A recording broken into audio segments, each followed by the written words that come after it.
Buenos días, ¿qué tal? Bueno, vamos esperando que se conecte la gente, que se conecte Cristóbal. Espero que a nadie le hayan puesto el despertador, ¿eh? Espero que a nadie le hayan puesto el despertador. ¿Qué tal, John? Félix. Vamos a esperar que Cristóbal.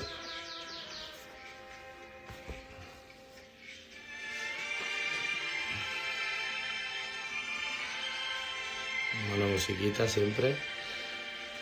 Ahí está Cristóbal.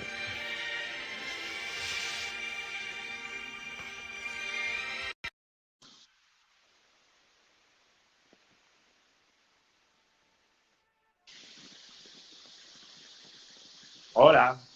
Días.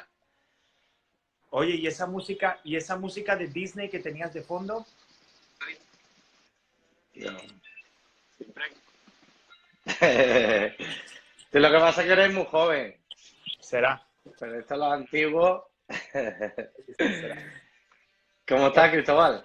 Bien, bien, sigo en Barcelona, pero tengo ya mi vuelo para Italia el viernes. Así que, digo, pareciera ser que la ciudad a partir de hoy está de alguna manera volviendo a la normalidad. Yo aprovechando cerrar cositas que tenías pendientes entre esas cosas, pues el live de hoy. Y el viernes, ¿cómo se dice? El viernes tengo el vuelo para Italia. Rápidamente, así en un par de minutitos, ¿quién es Cristóbal? Que igual mucha gente de la que nos está viendo te conoce, pero, hostia, yo he visto esa evolución desde que nos conocimos prácticamente hasta ahora, donde te has vuelto un auténtico friki del mundo del rock y has tenido además la oportunidad de ver muchos procesos y contrastar mucha información y conocer fábricas. Cuéntanos un poquito esto antes de entrar en materia. Sí, oye, antes de empezar, Hugo, ¿se tiene que unir Mario también? ¿Lo hacemos a la vez? Pues, después de ti. O sea, después de mí viene Mario. Ajá. Oye, ¿se me escucha bien a mí? Porque cuando tú me hablas me viene como con retraso.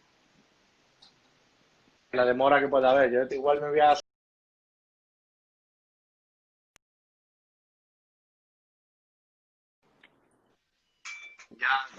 A llegar ver, bien. sí, Más debería. Sí, sí, sí, más o menos. No, digo, sí, una pequeña introducción. Miren, soy bartender desde hace muchos años. Empecé con la hostelería a los 15, como mucha otra gente de mi generación. Hacer cócteles a los 17 y a trabajar en un cóctel bar clásico a los 19. Ahí realmente me enamoré de la categoría ron. Pude catar muchas cositas o sea, estoy hablando de que en la época en Barcelona había 10 cóctel bar, ahora hay 60, pero en la época, en la prehistoria de la coctelería casi éramos 10. Entonces ahí es donde yo conocí a la familia Varela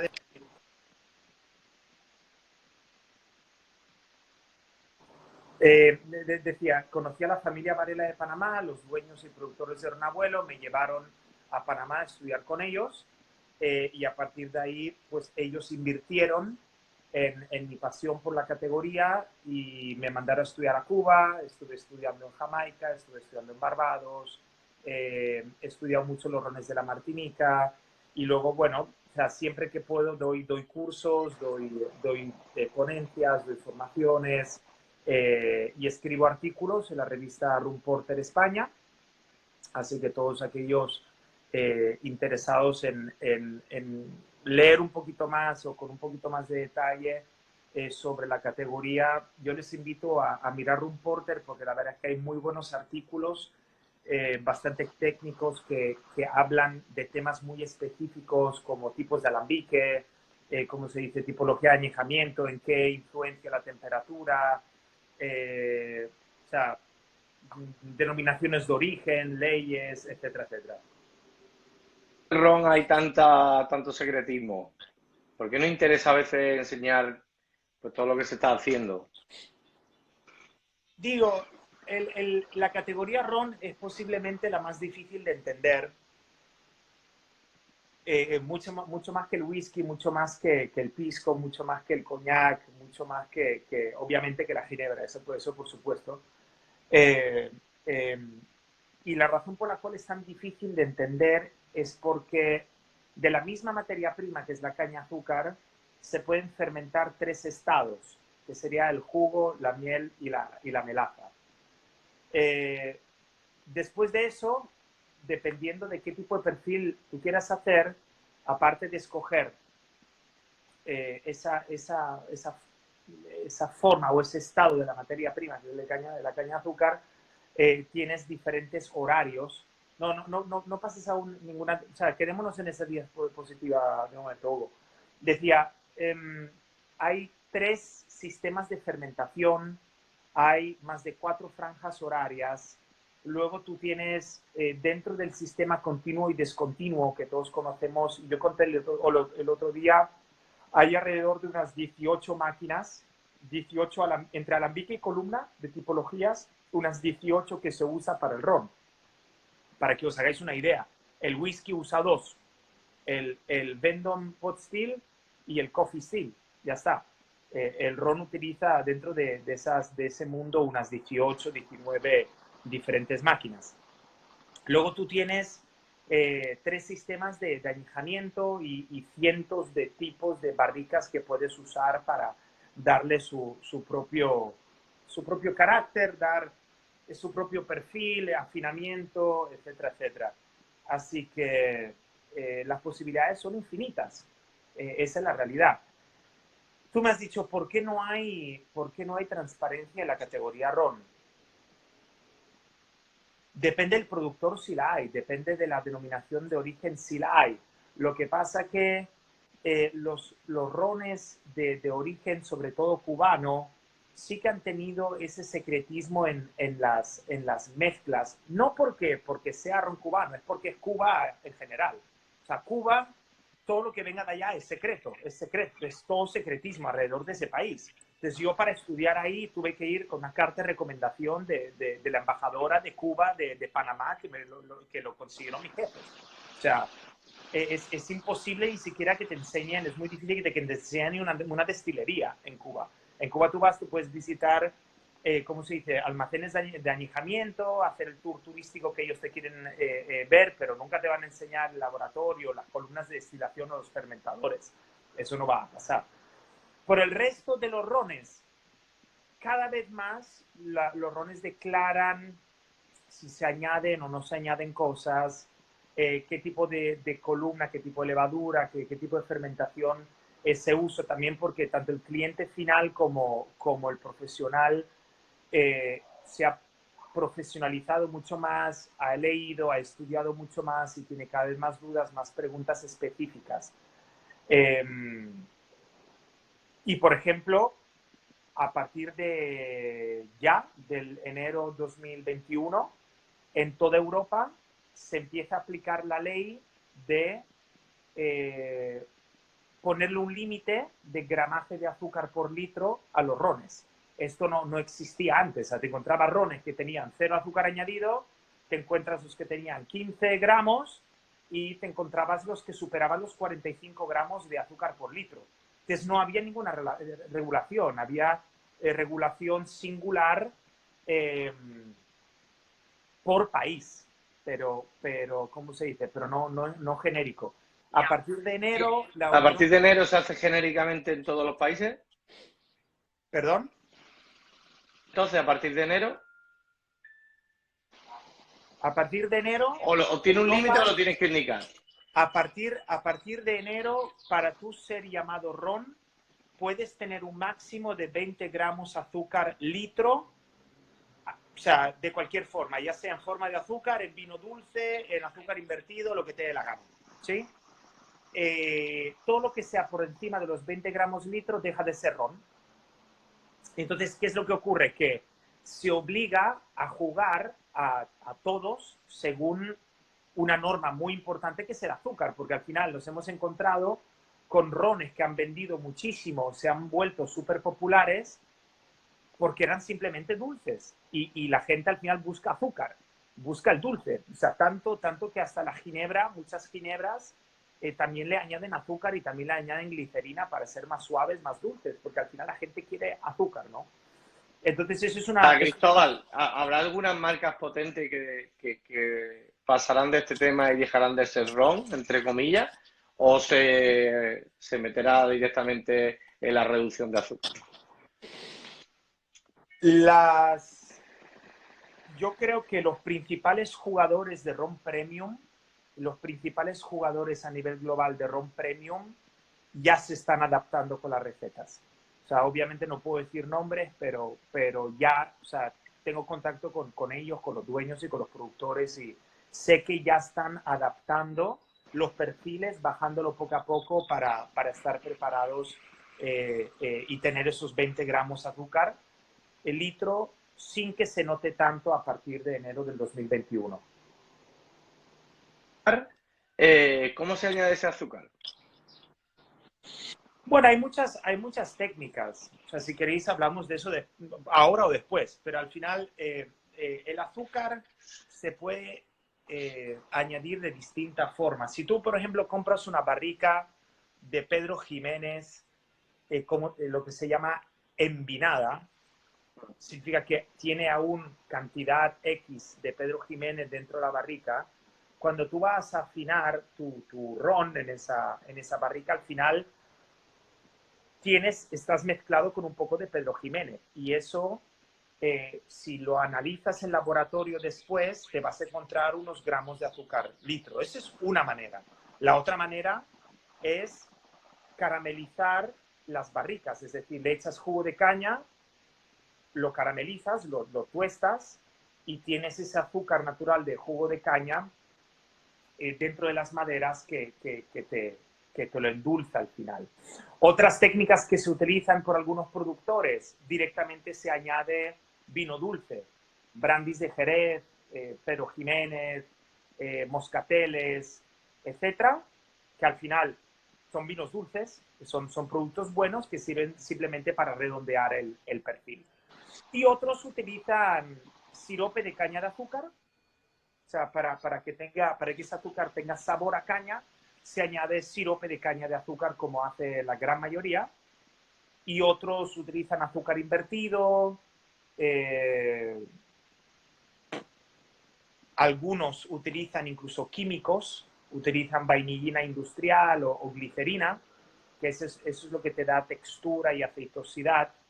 Pero bueno, yo estoy muy contento, la verdad, que se empieza a aplicar esta ley de 20 gramos máximo, porque obliga a todo el mundo a jugar según las mismas reglas. Entonces, los que somos productores o los que realmente invertimos dinero en hacer, o sea, en hacer un añejamiento verdadero o con técnicas bastante, o sea, bastante transparentes, eso nos permite competir, ¿no?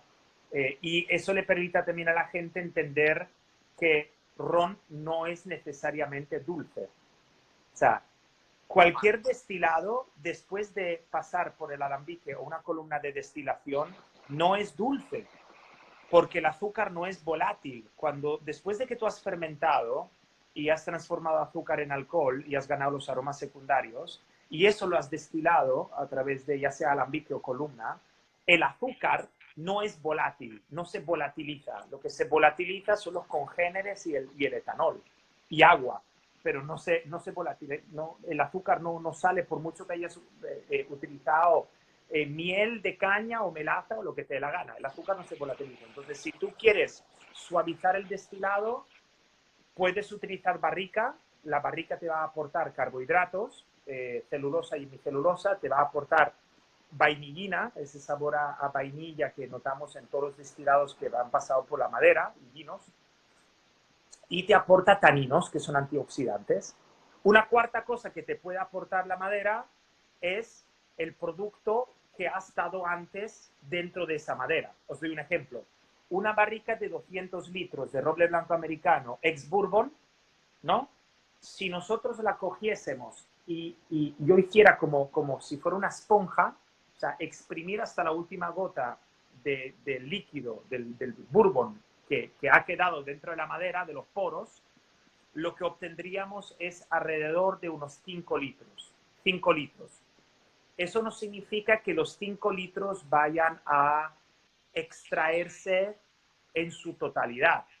Generalmente el litraje que vamos a percibir será entre unos 3 litros y medio y 4 litros, no los 5 litros de bourbon a tope, o sea, en su totalidad, porque algo siempre queda en los poros. Que entre ahora que te has vuelto medio panameño y hablas más lento y el tiempo que tenemos, necesitamos acelerar un poco. ¿Se podría clasificar entonces el ron en diferentes tipos o esto es tan genérico que no podríamos? O sea, ¿cuál sería la clasificación que tú harías si lo tenemos que determinar de alguna manera, como clasificarlo de alguna manera o igual por materia prima o igual por en su día, ¿no? Que me presentaste a mí por perfil Sí, lo que se ha hecho hasta ahora es clasificar el ron en 3 tipologías o 3 familias, que es el ron de origen español, ron de origen inglés y ron de origen francés, la cual cosa es un sinsentido y una clasificación completamente inútil, y la razón por la cual es completamente inútil es porque esa clasificación dice que, según su lógica, que todos los rones provenientes de las ex colonias francesas son de jugo de caña y tienen un perfil similar. Y eso no es verdad, porque te encuentras rones en Guadalupe que son ex colonias francesas que hacen ron de melaza también. La misma destilería que hace jugo de caña hace de melaza. Te encuentras en la isla de la Martinica, donde la ley de rones es la más fuerte, la apelación de origine controlée de la Martinique, la AOC, y te encuentras una destilería como Le Galion que está haciendo ron de melaza de toda la vida y no forma parte de esa AOC. Te encuentras la isla de Reunión con la destilería Savannah, que destila de melaza y de jugo de caña al mismo tiempo. Te encuentras ex colonias inglesas que teóricamente tendrían que ser todos los rones hechos de melaza, ejemplos como Grenada, que es ex colonia inglesa que hace ron de jugo de caña, perdón. River Antoine hace ron de jugo de caña. Entonces, olvidaros un poco de esa categorización porque no sirve para nada. Yo, ¿qué es lo que propongo o qué método siempre enseño en mis cursos o en mis formaciones? Pon la primera diapositiva, por favor. Yo le llamo las 7 preguntas sobre el ron. Es algo sencillo, es un recorrido, es un mapa de 7 preguntas que de la primera a la última te ayudan a entender qué es lo que hay dentro de esa botella sin ni siquiera comprarla. Obviamente no todas las etiquetas te van a responder sobre esas preguntas, por eso hay que preguntar al bartender, hay que preguntar al responsable comercial, hay que preguntar al brand ambassador, hay que buscar esa información, hay que exigir que nos la expliquen, porque es la única forma en la que ellos se van a acostumbrar a tener esa información por la mano, y sobre todo aquí en España, que ya sabemos que cuesta mucho de que, tú sabes, los equipos comerciales con la cantidad de referencias que tienen puedan tener algún método o toda la información, pero hay que preguntarles. Las 7 preguntas son las siguientes. La primera, ¿qué materia prima se ha usado? El ron puede ser hecho de jugo, de miel o de melaza. Si el ron está hecho de jugo, vamos a tener muchos aromas primarios, es decir, notas herbáceas, notas frescas, notas verdes, especiadas. Si el ron se ha hecho de miel o de melaza, vamos a tener otro perfil, no vamos a tener ese frescor, no vamos a tener esos aromas primarios de jugo de caña, vamos a tener otros aromas primarios de melaza, que son mucho más notas a regaliz, tostado, un poco así como quemado, etc. La segunda pregunta... ¿Hay rones que utilizan el 100% de la miel o la gran mayoría utiliza miel y melaza dentro de una misma botella? La gran mayoría utiliza melaza, Hugo, por una sencilla razón. La concentración de azúcar de una miel virgen es de unos 900 gramos de azúcar por litro. Un litro es 1.2 kilos. El de una melaza común es entre unos 700, entre unos 600 y 700 gramos. Pero tú no puedes empezar a fermentar con una concentración de 900 gramos de azúcar por litro, porque la levadura simplemente no te va a arrancar. Así que lo que tú tienes que hacer igualmente, uses miel o melaza, es Va a morir diluirlo. empachada, ¿no? O sea, exacto. O sea, no va a poder, no va a poder arrancar. Entonces, tú vas a tener que diluir con agua. Pero diluyendo con agua al final, ¿para qué te sirve la miel virgen? O sea, sí, el perfil organoléptico te va a cambiar mínimamente, muy poco, muy poco. Por eso casi todos usan melaza, donde tú tienes 600, 700 gramos de azúcar por litro, que igualmente tienes que añadir agua, diluir a 140, 160 gramos, y ahí es cuando puedes empezar con la fermentación, ¿ya? Así que la gran mayoría, como te he dicho, melaza, o jugo o melaza. En cuanto a la segunda pregunta es sobre la fermentación, qué tipo de fermentación se ha utilizado, pero aún más importante es cómo de larga ha sido la fermentación. Yo lo divido en 4 franjas horarias. Menos de 24 horas es una fermentación industrial. Es decir, has creado una cantidad de aromas secundarios muy pequeñita, muy baja, ¿sí? Y luego tú puedes tener el mejor alambique del mundo, que si tu fermentado no es lo suficientemente complejo, si tú no has creado la suficiente cantidad de aromas secundarios, luego tu destilado va a ser pobre. Así que menos de 24 horas fermentación superindustrial. Luego tú tienes 24 a 36, que es una fermentación breve, que está bien si el ron se ha hecho de jugo de caña, porque tú tienes mucha riqueza de aromas primarios, pero no es suficiente si eres un ron de melaza. Con 24 a 36 horas sigue siendo una fermentación bastante industrial. O sea, tu perfil va a ser muy ligero, muy liviano, sin casi aromas. Luego tú tienes de 36 a 72 horas, que es una fermentación media, donde tienes una buena cantidad de aromas secundarios, de congéneres, pero no son rones pesados, no son muy aceitosos. Y luego tú tienes largas fermentaciones de 72 horas hacia adelante, que pueden durar una semana hasta 2 semanas, donde tú haces esos perfiles muy cargados de aromas secundarios, muy pesados, muy aceitosos, muy aromáticos. ¿Algún ejemplo?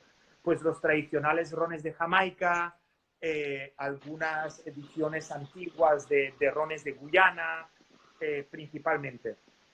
Algo antiguo de Trinidad. Trinidad hacía algo de ron pesado, pero ya no hace nada porque era una destilería que trabaja con multicolumna. Santa Lucía sí que puede hacer algo, pero son fermentaciones medias, no son fermentaciones demasiado largas. Luego, la tercera pregunta es el sistema de destilación. Tú tienes el continuo y el discontinuo, y dentro del continuo también está la multicolumna industrial. Si el ron se ha destilado en multicolumna industrial, tú has matado todos los aromas, has neutralizado ese alcohol.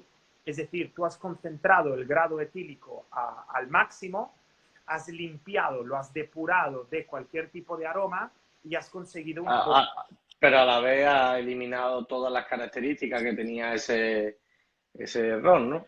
Así es. O sea, deja de ser un ron. Has hecho una vodka. ¿Me explico? Entonces, ¿qué diferencia hay entre un sistema continuo y discontinuo? Bueno, en el sistema continuo las moléculas, la materia volátil va a salir más impregnada de impurezas, que a la vez esas impurezas van a dar un carácter bastante potente. Eh, por tanto, una molécula de éster, por ejemplo, cuando sale en el sistema discontinuo, sale con otras moléculas, aceites de fusel, aldehídos, agua, enganchada al mismo tiempo. Un sistema continuo de columna con platos va a ser un poquito más preciso, porque tú puedes seleccionar de distintas columnas diferentes tipos de alcohol de manera muy precisa. De hecho, los alambiques de nueva era han añadido, ¿cómo se dice? Pequeñas columnas. O sea, tú tienes el alambique donde toda la materia volátil sale para afuera bastante como raw, es decir, bastante impura, llena de impurezas de aceites de fusel, etcétera. Pero luego tú teniendo una columnita, teniendo unos platos, ya sea encima del alambique o fuera del alambique, tú puedes seleccionar y limpiar, entre comillas, o separar, crudo, gracias, separar de una manera mucho más precisa el tipo de alcohol que quieres, los alcoholes livianos de los alcoholes más pesados. La multicolumna, como he dicho, simplemente se lo carga todo.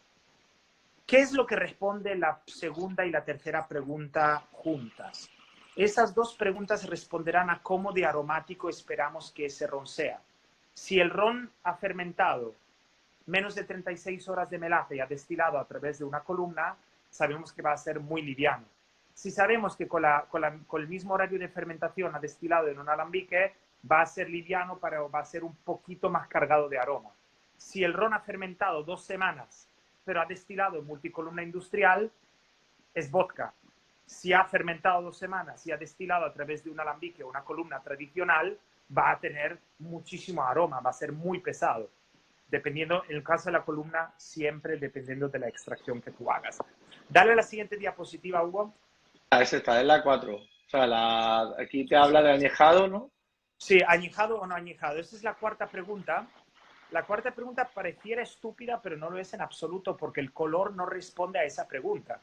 O sea, tenéis que preguntar o leer si el producto es añejo o no, porque te encuentras con productos oscuros, negros, pero que nunca han pasado por la barrica, como por ejemplo el Kraken. Kraken es un ron especiado que es de color oscuro, pero nunca ha pasado por la madera.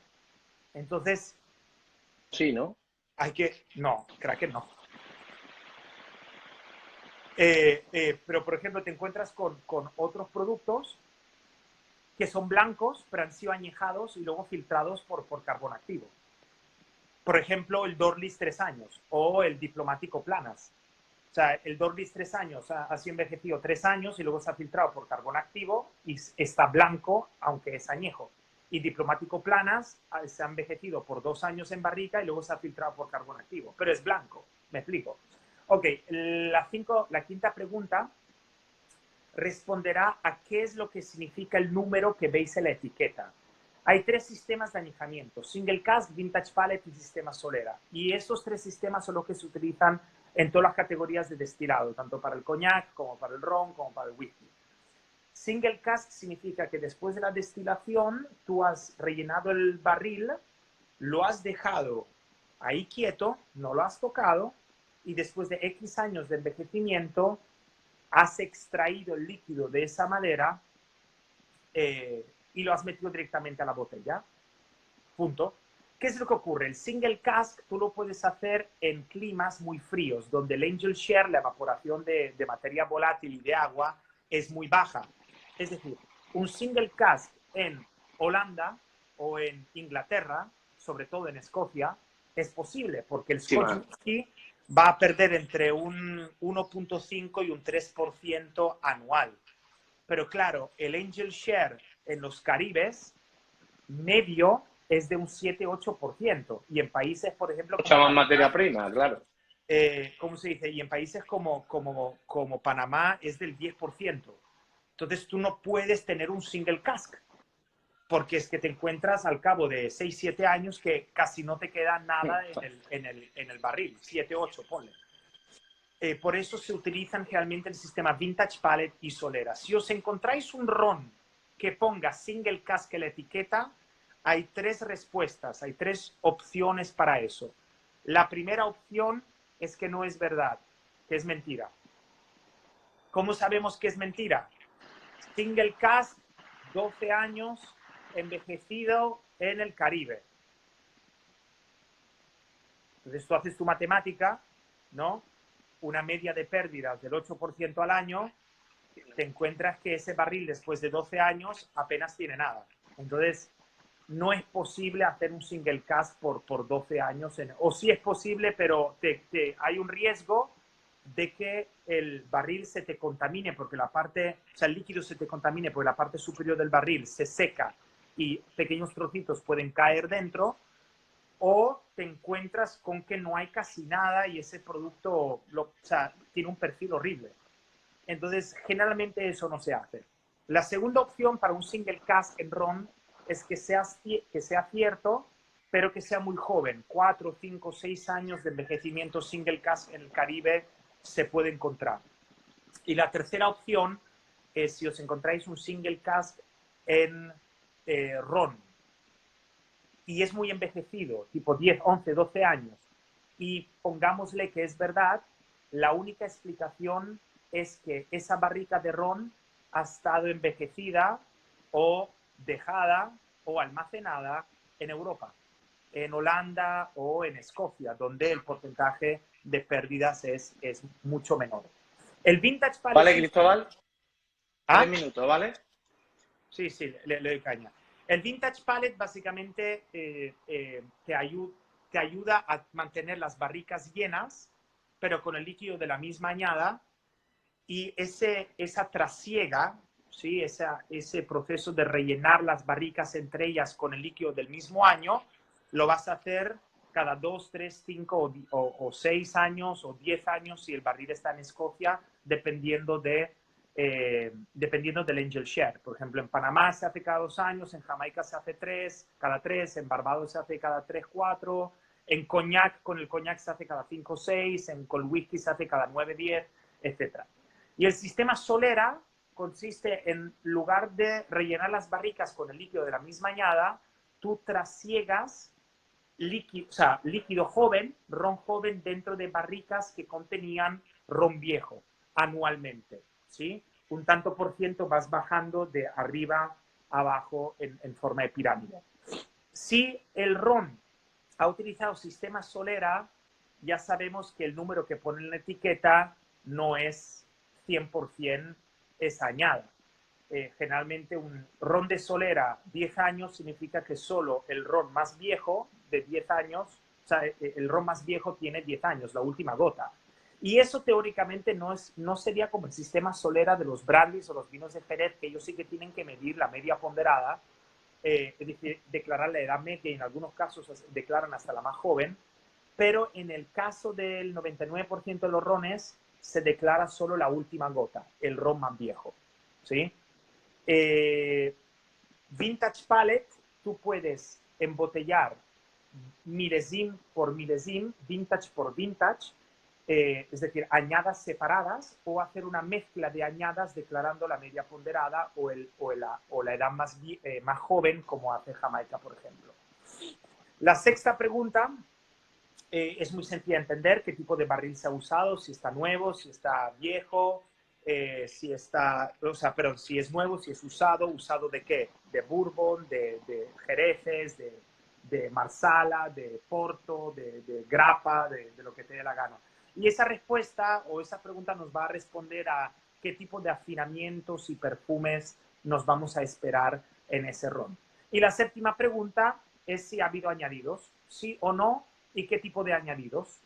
Ya lo hemos dicho antes, ¿no? Azúcar, sirope de caña de azúcar, glicerina, vainillina, vinos dulces, etcétera, etcétera. Y lo más importante de momento es qué cantidad se ha usado, porque utilizar vinos dulces o técnicas de afinamiento no es el diablo. El coñac lo ha hecho toda la vida. Pero aquí la pregunta es: ¿cuánto le estás metiendo? ¿Qué le estás metiendo? ¿Y a qué tipo de ron le estás metiendo? O sea, porque si tú le metes 20 gramos de azúcar litro a un ron de multicolumna industrial, todo lo que se va a sentir son esos 20 gramos de azúcar litro. Pero si tú le metes 20 gramos de azúcar litro a un ron que ha hecho una fermentación de una semana y ha destilado en alambique de cobre, pues tú estás redondeando ese perfil. El perfume de la materia prima del proceso de producción no va a desaparecer. Entonces, no hay blancos o negros. De hecho, vuelvo a insistir, los que quieran indagar un poquito más y leerse artículos sobre estas temáticas, al igual que sobre los procesos de añejamiento, os animo a que veáis Rum Porter España, que tiene muy buena información. Ha sido un auténtico placer, amigo. Te mando un abrazo y muchas ganas de verte. Gracias por aparecer y continuamos con Mario. Chao, guapo. Gracias, crack. Chao. Genial y súper interesante. Y seguimos hablando de ron, esta vez con Mario. A ver si lo encuentro por aquí.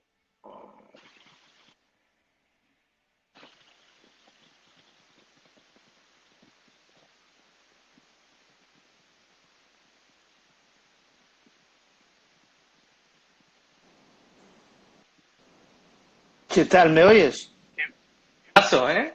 ¿Eh? Qué buen pelazo te has dejado, ¿eh? Sí, sí, sí. Tengo que ir al pasar al peluquero. Bueno, Mario, nada, agradecerte, ya sabes que ha sido difícil echar a Cristóbal, ¿eh? Sí, no, Cristóbal sabe mucho y si le das caña, pues uff, Ya, se le puede sacar mucha información. aparte ya sabes que esto es un tema tan denso que resumirlo en poco tiempo es muy complicado. Es muy complicado y bueno, él es uno de los expertos más grandes que hay, es muy técnico. Mi amigo Cristóbal, pues le gusta toda la parte técnica del proceso de producción de ron y en eso es muy bueno. Conoce mucho. Antes de entrar en materia, un par de minutos, quién es Mario? Que, bueno, hay mucha gente, sobre todo el más profesional, el que lleva más tiempo, pues seguramente te conoce en tu paso por Botran y también sobre otras marcas, que ahora entiendo que no solo estás trabajando con unas marcas, sino que estás trabajando con varias. Y cuéntanos Sí, un poquito, en un par de minutos, cuál ha sido tu recorrido profesional. muy bien. En 2005, estando en Panamá, trabajando como director de las tiendas del aeropuerto de Panamá, me topo con un transformó,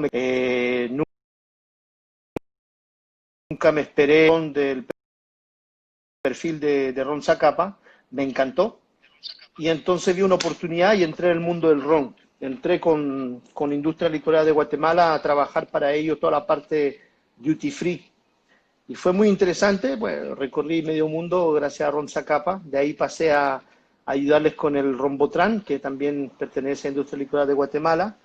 Y hace 5 años ya, sí, 5 años ya, pues me independicé y empecé a trabajar para 3 marcas de rones. Una es una marca, un embotellador independiente que se le dice, es una marca que abarca muchos rones, diferentes perfiles, como por ejemplo rones británicos, rones franceses, rones hispánicos, que se llama Rum Nation. Después la otra marca es Diplomático, para ello hago solo duty free. Y como tercera marca, Millonario, ayudo ahí a niveles de mercados domésticos y mercadeo, etcétera, etcétera. Eso es mi recorrido. 15 años ya en la industria. Muy bien.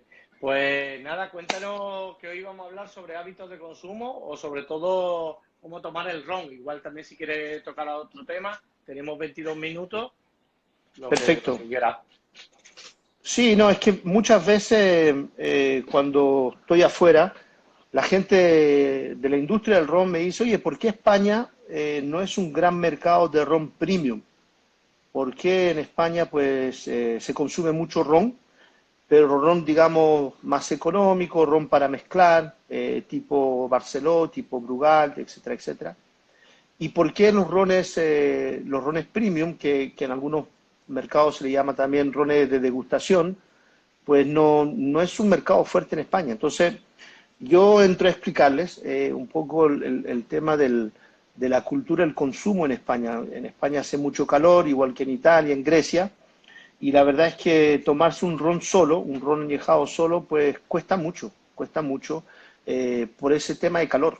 Entonces lo que hace la gente es que mezcla mucho cualquier tipo de destilado, no solo rones. Yo le explico que España ha sido el lugar donde yo he visto cosas increíbles, como por ejemplo mezclar whisky con Coca-Cola o vino con Coca-Cola, ¿ya? O sea, todo se mezcla para hacerlo más fresco, para hacerlo más adaptado al clima, ¿no? Entonces, yo quiero un poco tocar ese tema e invitar a la gente que nos está escuchando hoy a de repente a tratar de aportar en algo para que esa cultura vaya cambiando, que esa forma de consumir el ron, pues nosotros seamos los que vamos a impulsar un poco lo que nos interesa a nosotros, los que vendemos ron premium, a que la gente vaya probando los rones solo, con un hielito, que realmente los deguste, ¿no? Que aprenda a gozarlo en su estado puro, ¿no?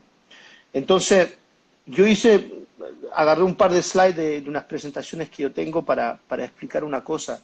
Eh, no sé si saben los que están escuchando, pero bueno, la caña de azúcar viene de Asia, o sea, las primeras, las cañas de azúcar más antiguas que se han podido encontrar, las hemos encontrado ahí. Y sabemos que hizo una ruta, que estuvo viajando, de Asia se fue hacia Persia, de Persia, bueno, India, Persia, de Persia llegó con los árabes, después al norte de África y a la península ibérica. Y ahí, cerca de donde estás tú, ahí por Motril, pues se plantó la caña, y de ahí se fue a Islas Canarias para los españoles, y para los portugueses se fue a Isla Madeira, y de esos dos lugares, pues uno se fue para el Caribe, que son los españoles Cristóbal Colón, ¿no? Claro, y el otro se fue hacia Brasil para tener plantaciones de caña de azúcar en Brasil. Entonces, ya desde ahí, partiendo de ahí, pues nosotros tenemos, este mundo hispano, tenemos una gran importancia en el tema del ron, ¿no? Una gran cultura, pero además de eso, cosas que se nos olvida, pero no estaríamos tomando ningún whisky, ningún coñac, ningún ron, si no hubiese sido por el al-andaluz, ¿ya? Por en realidad ese reino que se creó en el sur de la península ibérica, porque gracias a la llegada de los árabes al andaluz, pues nosotros hemos llegado a toparnos de nuevo con las matemáticas, con la medicina, con muchísimas cosas. Yo ahí hago una lista muy larga, la numeración arábica, el vidrio, la perfumería, y también ellos trajeron el alambique, que suena muy árabe, porque es una palabra árabe, el alcohol, que también es una palabra árabe, y la destilación, ¿ya? No hay que olvidarse que uno de los primeros, si no el primero, bueno, del primero que se sabe en realidad que destiló en el mundo moderno es al-Razi, el que está ahí en la fotito, que se llama de su nombre completo Abu Bakr Muhammad ibn Zakaria al-Razi, súper largo, pero al-Razi, un persa, ¿ya? Que inventó la destilación moderna con alambique, etcétera, etcétera. Y él trajo esa cultura. Comento que los chinos también fueron anteriores, porque siempre intentamos claro, algo. Claro, ¿no? E incluso los indios de India, ellos ya destilaban. Pero la destilación, cuando yo hablo de destilación moderna, es decir, que una destilación medida, una destilación controlada, la inventaron con el alambique los árabes. Y ellos entonces trajeron esa cultura a la península. Y bueno, si tú hablas con la gente de los vinos de Jerez, por ejemplo, yo tuve la suerte de hablar con un gerente de Lustau una vez que me contaba que se habían encontrado escritos que hablaban de una destilación a base de uva, no para hacer brandy, no para hacer alcohol para tomar, sino para usar un alcohol para perfumería, para belleza, para lo que sea, ya en 950 después de Cristo en la zona de Jerez. Entonces, tenemos una cultura alcohólica, no sé si es bueno decirlo así, pero hay todo un pasado muy fuerte del cual a veces nos olvidamos. O sea, nos olvidamos que España realmente, en ese sentido, pues estuvo mucho más adelantado que otras zonas de Europa, ¿ya? Que Francia, donde el coñac apareció 1300, el primer whisky que se tiene escrito fue un whisky irlandés 1400 y pico, ¿ya? Aquí en España, pues ya con Arnau de Vilanova, que también lo pongo ahí en el slide, pues empezamos a ver destilados a base de uva ya para esa época, para mucho antes, 200 años antes. Entonces, lo que te quiero decir es que tenemos una cultura, hemos influenciado en muchas cosas importantes, porque no hay que olvidarse que el ron hoy día es una bebida universal, realmente universal, quizá el primer producto 100% global, porque se hace en Asia, se hace en África, se hace en Europa, todavía un poquito, se hace en América Latina, o sea, es realmente universal, pero los que impulsaron todo eso fueron en parte los españoles al llevar la caña de azúcar a las Américas y al Caribe, a la española, con Cristóbal Colón.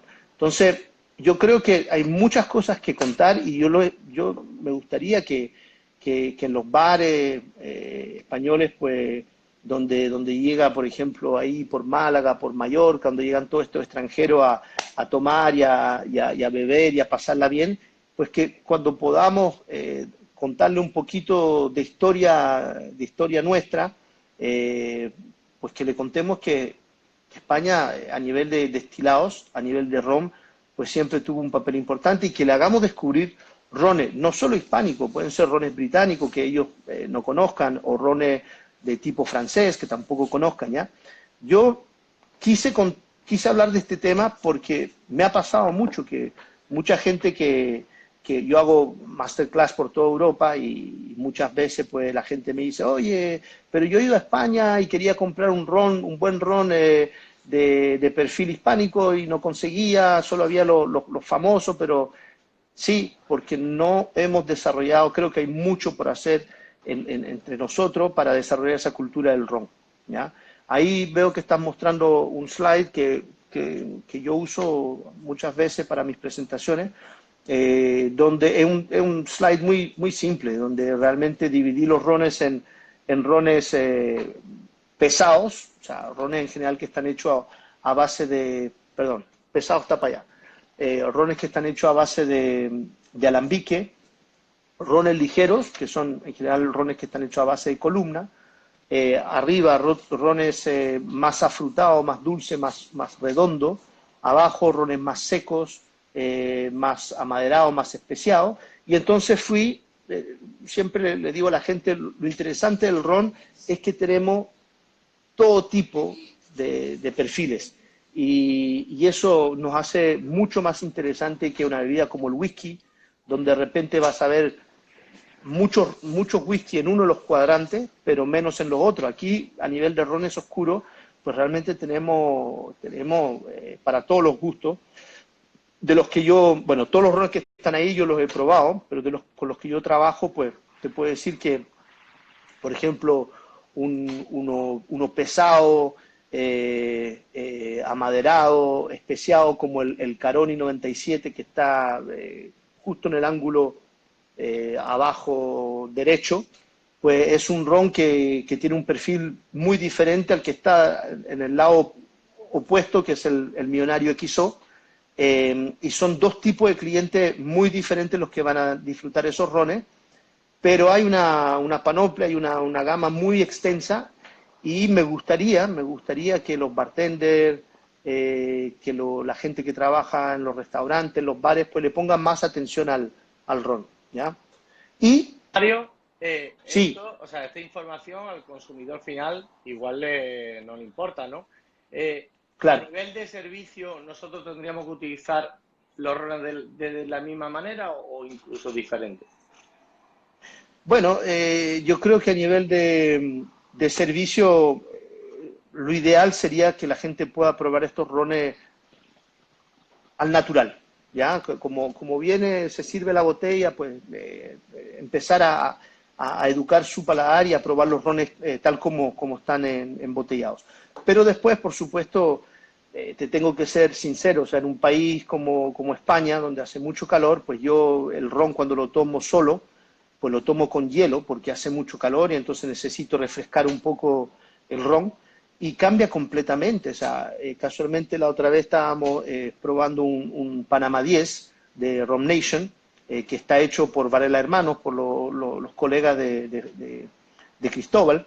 Y ese Panama 10, pues es un ron cuando lo tomas solo, es dulce, es muy, como se dice, en francés dicen gourmand, es muy apetitoso porque tiene notas a frutos secos, etcétera, etcétera, y es totalmente otro ron si tú le pones 2 hielos en el vaso de ese ron, porque se va a abrir, van a resaltar algunas notas más amargas, en el caso, por ejemplo, de este Panama 10, vas a sentir más el toque especia, el toque amaderado, y eso es súper interesante. Yo creo que cada uno tiene que después buscar la forma en cómo disfrutar más el ron.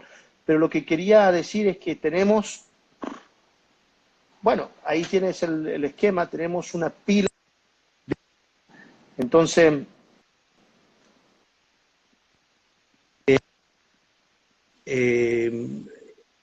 yo creo que bueno, algunos los conocemos bien, algunos los conocemos menos, algunos no están en el mercado español.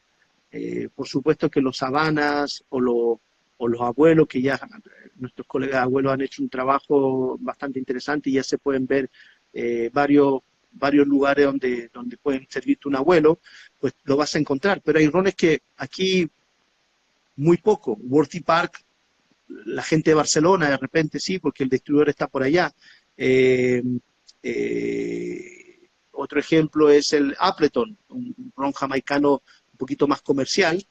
Pues sí, pertenece a Campari, pero no se hace un trabajo realmente fuerte de hacerlo conocer. Entonces yo creo que tenemos un gran reto de eso, que la gente vaya probando y conociendo los rones. Y que sepan que hay rones para diferentes.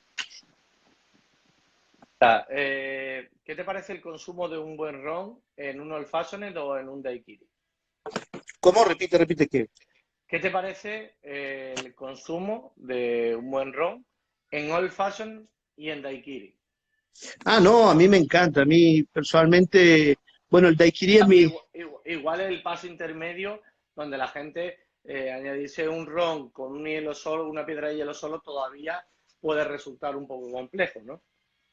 No, yo creo que eso es un paso súper importante porque la gente, es como yo recuerdo siempre, la primera vez que yo probé, tenía 26 años, probé un Johnny Walker Black, ¿ya? Y a los 26 años no me gustó Johnny Walker Black. Y dije, no, yo nunca más voy a tomar whisky, qué asco, esto es, no. Y después, pues, trabajando con Diageo, pues me volví a topar con Johnny Walker y volví a probar Johnny Walker Black 5 o 6 años después. Y ya mi paladar, pues, le encantó y es uno de los whisky que yo más disfruto, ¿no? El Old Fashion es una forma de ir preparando el consumidor a que haga el paso final de tomar el ron solo. Y yo creo que echándole un poco de bitter, echándole un poquito de azúcar, redondeándolo, pues es una buena forma de ir acostumbrando su paladar. Cuando habla de daiquiri, pues yo soy un fanático de daiquiri, a mí me encanta el daiquiri porque además tiene una historia muy latina detrás, ¿no? Está Cuba y bueno, el Caribe en general, pero además porque es un trago muy fresco, ¿no? Pues si pasas al otro slide, al siguiente, ahí vemos que también existe un mundo increíble de rones blancos. Yo personalmente el daiquiri lo tomo con ron blanco o ron no muy añejado, personalmente, porque creo que el daiquiri, el mojito, todos esos tragos que fueron creados en el Caribe, tenían un propósito de ser frescos. Y es verdad que un ron blanco, pues es más fresco que un ron oscuro, ¿ya? Pero hay diferentes daiquiris, si uno mira ese esquema es de nuevo esa clasificación que se hizo entre rones blancos ligeros versus pesados, spicy dry, es decir, más secos, más amaderados o más cítricos, más afrutados, pues el hacer el daiquiri con un ron, por ejemplo, como el Botran XL, o sea, el Botran Extra Light, es completamente diferente a hacerlo con un Hamden de Jamaica o con un Trois Rivières Cuvée d'Océan, la botellita esa azul, media turquesa. Son daiquiris completamente diferentes. Yo que, bueno, trabajo Aquí para Ron Nation. se le suele llamar ron sour, ¿no? ¿Cómo? Ron sour, ¿no? Joder, es que no sé por qué tengo que poner espérate, el, el speaker. ¿Quién me iba a poner el speaker aquí para yo ver bien? Camilo, ¿cómo hago para poner el speaker aquí en Instagram? A ver, espérate un segundito, Hugo.